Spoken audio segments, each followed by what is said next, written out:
നിങ്ങളുടെ ഇഷ്ട പരമ്പരകൾ എക്സ്ക്ലൂസീവായി സൺ നെക്സ്റ്റ് ആപ്പിലൂടെ തികച്ചും ഫ്രീ ആയി ഇപ്പോഴേ ആപ്പ് ഡൗൺലോഡ് ചെയ്യൂ. എന്താ നിങ്ങൾ എന്നെ കുറിച്ച് ധരിച്ചു വെച്ചിരിക്കുന്നത്? അറിയണോ എനിക്ക്? ഈ നിമിഷം അറിയണം. ക്ഷമയോടെയും അടക്കത്തോടെയും കേൾക്കാൻ തയ്യാറാണെങ്കിൽ ഞാൻ പറഞ്ഞുതരാം.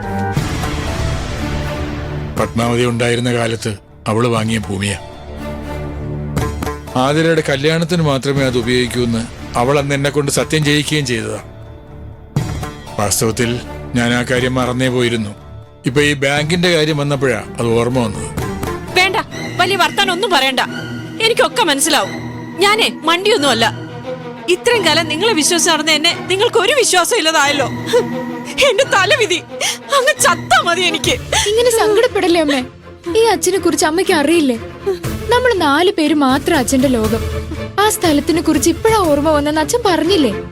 അതൊന്നും വിശ്വസിച്ചൂടെ? ഓരോന്ന് പറഞ്ഞ് എന്നെ കളിപ്പിക്കാനൊന്നും നോക്കണ്ട. കളിപ്പിക്കല്ലമ്മേ. ഒരു കണക്കിന് അച്ഛനെ സ്ഥലത്തെ കുറിച്ച് മറന്നത് നന്നായി. അതിനാൽ തന്നെ അത് ഇപ്പോഴും നമ്മുടെ കയ്യിലുണ്ടല്ലോ. അല്ലെങ്കിൽ എന്തെങ്കിലും ആവശ്യത്തിന് അത് വിറ്റു പോവുമായിരുന്നു. ഇപ്പൊ ഭൂമി വിലയൊക്കെ ആകെ കൂടി. അതിന്റെ വില ലക്ഷക്കണക്കിന് രൂപയാമേ.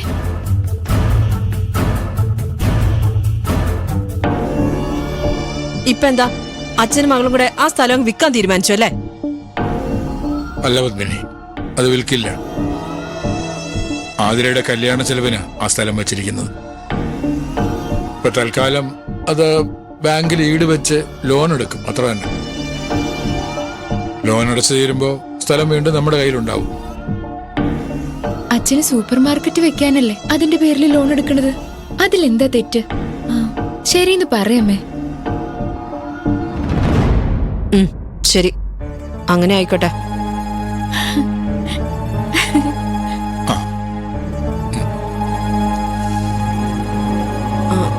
പക്ഷെ ഒരു കണ്ടീഷൻ.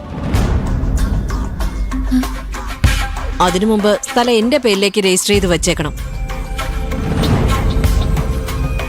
ഈട് വയ്ക്കുമ്പോ ബാങ്കിൽ ഞാൻ വന്ന് ഒപ്പിടണമെന്നല്ലേ ഉള്ളൂ. ഞാൻ എങ്ങനെ ചെയ്തോളാം? അത് നടക്കില്ല പത്മിനി. എന്തുകൊണ്ട് നടക്കില്ല?